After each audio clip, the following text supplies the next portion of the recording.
What kind of healthcare system do you want? I know it's a loaded question, and there are some Canadians that the idea of debating anything about our healthcare system changing, they just hate the entire conversation, the entire process. No, our healthcare system's fine the way it is. It's not perfect, but it's the best we can do. Which, honestly, that might be the truth, but I really do believe that we should, at some point, have conversations about what we could hypothetically improve, what we could hypothetically make better. Because for me, I don't know if a public-private type of conversation is one that needs to be had.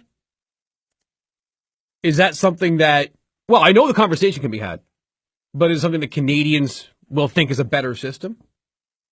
Let's ask Eli Yufest about that. He's the CEO of Campaign Research. They did some polling on this. We'll see what Canadians would say about it. I think it's interesting. Eli, good morning. Thank you very much for the time on the program today. I appreciate it. Yeah, no problem. Thanks very much for having me today. Tell me what Canadians are saying about these types of combination healthcare systems you've been asking them about. So over the last couple of weeks, we asked Canadians across the country what sort of healthcare model would be best suited for them. And much to our surprise, quite frankly, a majority, 53% of Canadians, actually prefer a combination of public and private healthcare options. I'm surprised by that, too, because like I said, sometimes the healthcare conversation in this country becomes a little bit of a thing that people are afraid to touch. Not just people, but politicians, too. We're proud of our healthcare system, and for good reasons. There's a lot of very good things about it, but no one wants to tinker with the idea of doing much alteration to it. So I'm surprised by those results. Exactly, and quite frankly, again, so were we. I think really a lot of the pundits and the media portray the issue as Canadians are dogmatic when it comes to public health care. But what this data clearly shows is actually a majority of Canadians, 53%, actually prefer a mix of public and private health care. So there seems to be a little bit of a disconnect between what is commonly perceived to be Canadians' opinions on healthcare versus what Canadians are actually saying to us over the last couple of weeks. Yeah, it's very interesting, Ellie. Did you give them a range of options as far as what type of private system we're talking about here?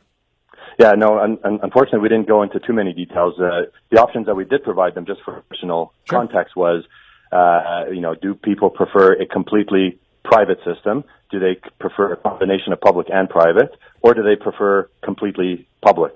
And so the second most widely selected option was a completely public system, which is of course what we have today at 33%.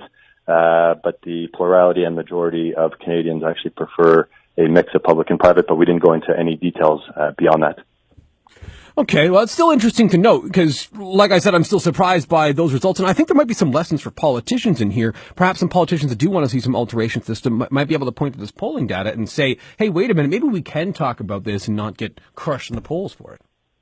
Certainly any politician, I would say, and I would advise that if they were interested in opening up the discussion about whether or not Canadians should have options as it relates to healthcare, they would certainly be on the right side of the issue. Canadians are seemingly open to the idea of having private options. The data clearly shows that, and so any politician that would take the issue on would be on the right side of public opinion on this case.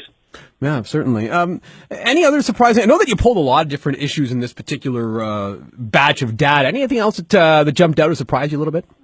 Yeah, so I think when I guess just sticking with the healthcare study that we had done.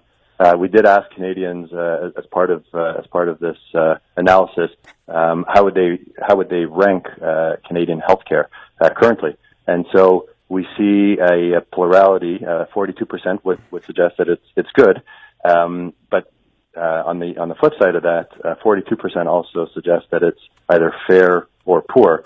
So perhaps Canadians are just becoming increasingly frustrated as it relates to potentially long wait times or services not offered in the province that they live in, and so they're suggesting that the healthcare system that they currently have is fair or poor at 42%, and so perhaps Canadians think that more private options would increase the quality of the healthcare that they're actually receiving. The thoughts on the healthcare system, did those align along provincial residences in any way, shape, or form? Were you more likely to like the healthcare system in Quebec than you were in Ontario, for example? Yeah, so we of course we did do the survey nationally, and so what we see here, if overall 42% of Canadians are suggesting that the healthcare system is good, we see in Alberta at 51% of Albertans would say that their healthcare system is actually good. The flip side of that is where we see the highest ranking of fair. That would be actually in Atlantic Canada, and I believe a lot of those results perhaps aren't too surprising, considering I believe that Atlantic Canada has among the longest wait times for healthcare among other issues, whereas out west I think that they've actually got among the shortest wait times for common procedures, and so I think that's just coming through in some of the data that we're seeing across the country. Yeah, and I think that would make sense based on wait times, like you said, somewhere along those lines. Wanted to ask you again, Ellie, before we go, just in regards to the attitudes that Canadians have about the healthcare system in general. I don't think that we can take this data to mean they think it's a lost cause, right? I think that they're looking at this saying, hey, if we tinker with this, it's going to be or could be a little bit better. Is that a fair way to characterize it? Yeah. So. I'm not sure if I can categorize it or classify it as a tinkering. I'm not, I think Sure. Fundamentally, if Canada were to introduce or allow for private options, that's a pretty fundamental change versus the system that we have right now. If you just sort of look globally, the only countries, and I sort of hate to say this, but the only countries that actually have exclusive public systems are North Korea and Cuba. And so Canada is sort of in bad company, I would argue. Yeah, that's fair to say. To our healthcare options. And so we need to, I think, at least consider the options that when we look to other like-minded countries in Europe or in Asia, there is a mix of private and public options. And so I think Canadians are ready for that.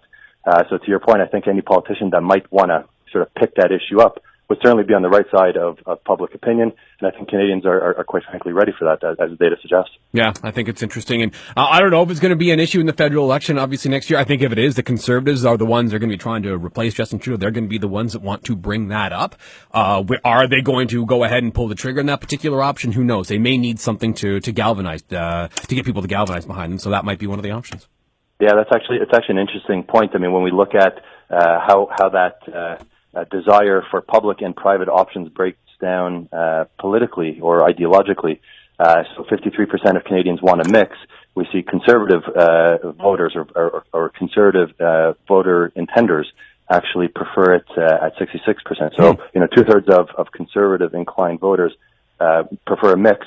But on the flip side, again, even liberal intenders are at 51%, and even NDP are at 50%. So we see among the three major federal political parties, a majority of their voters are open to the idea of having, a mix of public and private, options. But certainly, I would probably agree with you that if the Conservatives were to pick this up, a plurality, in this case, a pretty strong majority, two-thirds of Conservative voters would be open to supporting this if their party picked it up. That I'm really interested in that NDP number. I was not expecting you to say 50%. Yeah, you know what I think? I think health, health obviously transcends any political ideology. So if you're an NDP supporter and you're waiting in a hospital for 8 or 10 or 12 hours, or you're waiting 16 weeks for an elective surgery, just by way of example, you want a solution, and so perhaps that solution is more private options. So political ideology and leanings are one thing, but certainly healthcare transcends all of those things, and people want to be healthy, and so they just want to have an option to get them and their family and their friends and their community as healthy as possible. And perhaps Canadians are telling us that private might be the way to go in this case. Ellie, we'll have to leave it there. Thank you so much for the conversation on the program today. Really appreciate the chat. No problem. Thanks for having me. Thank you. That's Eli Yufest, and he is the CEO of Campaign Research. And they've done a lot of polling in regards to healthcare in this country.